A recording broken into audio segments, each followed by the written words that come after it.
دیکھیے اسلام میں کیوں ہے عورت کا بلند مقام، ہر بدھ دوپہر 3:30 بجے اور رات 9:30 بجے صرف i+TV پر، بہتر زندگی کے لیے۔ اپنے DTH اور کیبل آپریٹر سے آج ہی سمپرک کریں۔ Free to air. اب کیسا ہوتا میں بول رہا ہوں سائنٹیفکلی میں نہیں بتا سکتا، اس لیے میں کلیئر کر رہا ہوں، سائنس ثابت کریں گے انشاءاللہ، وہ ایک الگ بات ہے۔ آپ آج پوچھ لیں تو میں نہیں بتا پاؤں گا، لیکن اس کے اثر تو آپ پریکٹیکلی اپنے زندگی میں دیکھتے ہیں۔ چھوٹے بچوں کو بھی علم رہتا، اپنا مرغا سفید تھا، مرغی سفید تھی، تو انڈے میں سے بچے سفید نکلے، دونوں کی خصوصیتیں بچوں میں چلے گئی، ہوا نا؟ ارے اس کے بچے سفید نکلے لیکن اس کے بچے کالے نکلے، چونکہ ایک مرغا کالا تھا اپنے پاس، اتنا شعور تو رہتا نا۔ چلیے، تو اچھی صفتیں ایسی ہوتی۔ اب ایک آدھ بچہ ہے، تبھی سمجھاؤ، بچپن سے چوری شروع کر دیا، تو لوگ کیا بولتے ہیں، ارے وہ تھی ہمارے تھوڑے ہے، وہ میں بول نہیں سکتا، اب جان دو اللہ معاف کرے، مر گئے، ان میں تھی عادت۔ مطلب بچے میں جو آئی نا، یہ تھے ہمارے خاندان میں سے ایک دو، تو اللہ معاف کرے ہو گیا، اس لیے میں نہیں بولتا، لیکن آ گئی، صحیح آ گئی، مطلب اس کو کنٹرول کرنا ضروری ہے، یہ لے کے آ گیا کہیں سے تو بھی، اب اس کو دبا کے رکھنا ہے، یہ ہوتا ہے۔ تو آپ نے حسد کی بیماری کو یہ بار کنٹرول کیا اپنے اوپر، بہت مشکل ہوتا ہے، بہت مشکل ہوگا، کبھی کبھار آنکھیں باہر آ جائیں گی، اندر ہی اندر سے بم پھٹیں گے، لیکن آپ کو باہر اظہار نہیں کرا اندر کیا پھوٹ رہا ہے، تھوڑے دن ہوگا، یہ ساری تکلیفوں سے گزریں گے سب، ہے نا؟ خاص طور سے میری بہنیں بہت گزریں، کیونکہ چھوٹی چھوٹی چیز پہ جلدی سے وہ ہو جاتی ہے نا، ہاں نئی بارڈر کی ساڑی، ایک دم پورا اندر سے کیسے آ گئی اس کے پاس، کہاں سے لایا، اس کا شوہر ڈاکو تو نہیں بن گیا لوٹ کے لایا، اس کے تو اتنے پیسے نہیں تھے، اتنے مالدار کیسے ہو گئے، ادھار تو نہیں لالی اس کی، فلاں، دیکھ کتنے خیالات آ رہے۔ ماشاء اللہ، بارک اللہ فیک، اللہ نے آپ کو دیا، بڑی خوشی بھی دیکھ کر اچھے لگ رہے آپ سے، ختم، حسد کم ہو جائیں گے۔ دعا کیجیے اپنے لیے، یہ جو دعا میں نے بتایا، اللہ میرے کو حسد سے بچا، یار یہ سٹیپس فالو کیجیے، حسد نکلیں گی، اگلی نسلوں میں جائیں گی۔ آپ نے چونکہ اس کے لیے محنت کی، اللہ اس کا اجر دیں گا، آپ نے محنت نہیں کی، بچوں میں آیا، بچوں سے بچوں میں آیا، سب کا عذاب آپ کو ملے گا، جیسے قابل کو ہر ہونے والے قتل کا گناہ ملتا ہے۔ ٹھیک ہے، اب چلو ماشاءاللہ اپنی حسد پہ کنٹرول ہوا، 100% کبھی نہیں ہو پائیں گا۔ اچھا آدمی میں حسد ہوتی ہے لیکن وہ دبا کے رکھتا ہے، دکھاتا نہیں ہے، کمینہ بتا دیتا ہے، بس دبا کے رکھو، پھر ختم ہو جاتی ہے تھوڑے دن بعد، پھر ہوں گی کبھی تو پھر ختم ہو جائیں گی، مطلب مٹیں گے نہیں، ہر بار ہوتے رہیں گے، ہر بار دبانا ہے، ختم کرنا ہے، دعائیں دینا ہے، خوش ہونا، اس کے ساتھ رہنا، نکل جائیں گی۔ اب میں نے الحمدللہ کچھ حد تک کنٹرول کر لیا، اب دوسرا حسد کر رہا ہے، اپنے آپ کو بچانا بھی تو ہے اس کے حسد سے، تو اس کے حسد سے اپنے آپ کو بچانے کا جو طریقہ ہوگا یاد رکھیے، اس میں پہلی چیز ہم جو کریں گے وہ یہ ہے کہ مسنون اذکار کی پابندی۔ مسنون اذکار جس میں سورہ فلق اور سورہ ناس تو سب سے ٹاپ لیول کے اذکار رہیں گے، ہے نا، ان کے اندر ڈائریکٹ وَمِن شَرٍ حَاسِدٍ اِذَا حَسَدَ، اے اللہ حسد کرنے والوں کے حسد سے بچا، چونکہ حسد بیس بنتا ہے بہت ساری گناہوں کا، جرائم کا۔ آج دیکھیے سماج میں حسد ہوتی ہے، مثال کے طور پر ایک جادو کی مثال لے لیجیے، کسی نے کسی پہ جادو کیا، وجہ کیا بنی؟ حسد۔ اس کا بزنس اچھا چل رہا تھا، لوگ کیا لیمبو لا کے پھینکتے، بہت سارے بزنس مین میرے پاس آتے بولتے یہ ایسا ہو گیا، انہوں نے وہ کیا، حسد، بیس، نعمت زوال کے لیے کیا کرتے، یہ کر رہے ہیں۔ کوئی زہر ڈال دے رہا آپ کے جانوروں کو لا کے آپ کے باڑے میں، کیوں؟ آپ کے جانور بہت پل رہے ہیں، پھول رہے ہیں، بڑے ہو رہے ہیں، آپ کو بزنس سے فائدہ ہو رہا ہے، آپ کے کھیت میں جو ہے پانی کے اندر پوائزن ڈال کے چھوڑ دیا تاکہ جھاڑ جل گیا، آپ حسد، ہے نا؟ کتنی سازشوں کی وجہ حسد، کتنے قتل کی وجہ حسد، کتنے جادو کی وجہ حسد، کتنی بیماری کی وجہ حسد، کتنی تکلیف اور لوگوں کے مال کی چوری کی وجہ حسد۔ کسی نے کسی گھر میں چوری کی، اس لیے نہیں کی کہ اس کے پاس نہیں تھا، اس لیے کہ اس کی زوال کرنا تھی، نعمت چرا لیا، ڈھانپ لیا، پھوڑ دیا، خراب کر دیا، توڑ دیا، تکلیف دیا، ہے نا؟ سب سے پہلے خوب ذکر کیجیے اللہ کا تاکہ ان کے شر سے بچے۔ دوسرا کام کرنا ہے، فضول باتوں اور تہمتوں کو ایزی لے لیں۔ پہلا تو ذکر کیا، اب لوگ فضول باتیں کر رہے ہیں آپ کے خلاف، ارے اس کو کیا آتا، چوری کا ہے، ماں باپ کا لایا ہوا اس نے، اس کا خود کی تھوڑی محنت ہے، بیوی کے گھر سے آ گیا ہوں گا، اس کے سسرال نے دیے ہوں گے، لگنے دیے تہمتیں۔ ٹینشن فری ہو جائیے، ٹینشن فری، ٹھیک ہے؟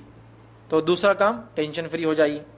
تیسری چیز جو کرنا ہے وہ یہ ہے کہ یہ سوچنا ہے کہ حاسد ایک دھوبی کا کام کرتا ہے آپ کے لیے، جس طرح سے ایک دھوبی کپڑے سے میل نکالتا ہے، آپ کا حاسد آپ کے گناہوں کو اس کے سر پہ لیتا ہے۔ معلوم آپ کو حسن بصری رحمہ اللہ جب ان کی کوئی چغلی کرتا، غیبت کرتا، برائی بیان کرتا، اس کو تحفہ دے دیتے۔ ایک مرتبہ کسی شخص نے پوچھا، اے حسن بصری، آپ لوگ آپ کی غیبت برائی کرتے تحفے دیتے؟ تو انہوں نے کہا، اس سے اچھا انسان کون ہو سکتا ہے جو اپنی نیکیاں مجھے دیتا ہے، میری غیبت کر کے، تو میں تحفہ نہ دوں تو کیا دوں پھر اتنے اچھے انسان کو، کتنا اچھا آدمی ہو۔ تو ان کا جو حسد کرنے والا تھا اس نے حسد اور ان کی برائی بیان کرنا چھوڑ دیا. اس نے بولا یہ تو کچھ اور ہے اس سے. سمجھے آپ؟ تو آپ اللہ کا ذکر کیجئے, حسد کرنے والوں کی برائی, ہاں ان سے کچھ جینوین پوائنٹ سارے اصلاح کے تو کر لیجئے, لیکن حسد ہے تو چھوڑ دیجئے. تیسرا یاد رکھیے, حاسد کیا دھوبی کا کام کرتے آپ کے لیے. یہ کیا کرتے, آپ کے گناہ ان کے سر لیتے, جیسا دھو دیتے آپ کو. تو بہرحال دیکھیے حسد کرنے والا کتنا نقصان کر رہا ہے. ایک تو اپنے اعمال برباد کرتا ہے, دوسرے گناہ بھی اپنے سر لے لیتا ہے, یاد رکھیے.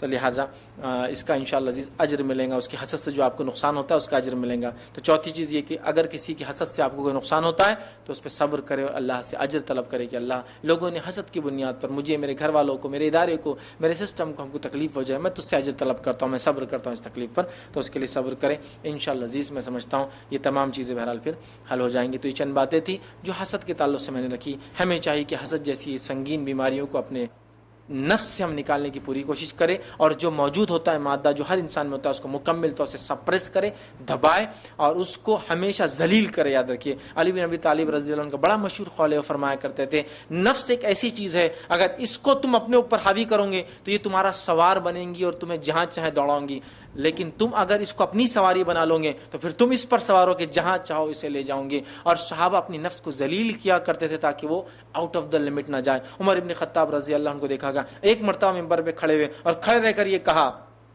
کہ عمر کی عزت اسلام کی وجہ سے, اور عمر ذلیل بھی ہوں گا تو اسلام کی وجہ سے ہوں گا, مطلب اس کو چھوڑنے کی وجہ سے. لوگوں نے کہا یہ کیا تھا, اتنا سا جملہ کھڑے ہو کر بولے عمر کی عزت اسلام سے, ذلیل ہوں گا تو اسلام سے ہوں گا, سب کو معلوم ہے.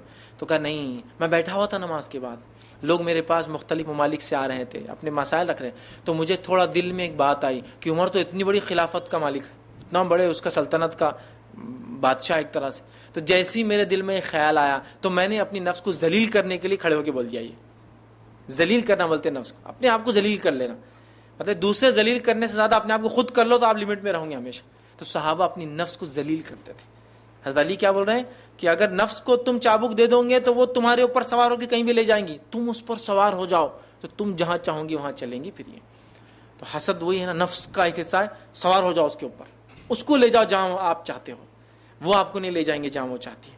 اگر یہ بیماری انشاءاللہ ہم سے نکل گئی نا, میں کہہ رہا ہوں نا آپ کو دعوے سے, خاندان اور محبت دیکھیں گے آپ. میں کہہ رہا ہوں دعوے سے بھائی بھائی میں آپ محبت ایسی دیکھیں گے جو کبھی نہیں دیکھی تھی اس سے پہلے. میں کہہ رہا ہوں آپ کو دعوے سے لوگ سماج میں ایسی محبتیں کریں گے جو پہلے نہیں دکھی تھی, اس لیے کہ حسد نے ان کو روک رکھا ہے. ارے مبارکباد نہیں دیتے کسی کی کسی خوشی میں, اس لیے کہ ان کی حسد ان کو روک دیتی ہے. اس سے خوش ہوتے ہیں کسی کے نقصان پہ, یہ حسد کا نتیجہ ہے. ایک مومن کبھی بھی کسی غیر کے نقصان پہ بھی نہیں ہنستا ہے, اس لیے کہ نقصان نقصان ہے, نقصان نقصان ہے. نبی اکرم صلی اللہ علیہ وسلم بیٹھے تھے ایک جگہ, یہودی کا ایک جنازہ گیا, آپ کھڑے ہوئے, لوگوں نے کہا یہودی ہے, تو کہا انسان ہے, انسان بھی ہے نا, یہودی تو ہے, ہم کاندھا نہیں دیں گے, جائیں گے نہیں, دعائیں مغفرت نہیں کر سکتے اس کے لیے, لیکن انسان تو ہے, رسپیکٹ ہے. سمجھ رہے آپ؟ تو ہم تو دوسروں کے نقصان پہ نہیں ہنستے, خوش ہوتے, ہمارے تو مزاج ہونا ہے. تو ہم کیسے اپنے بھائی کے اوپر حسد کرے؟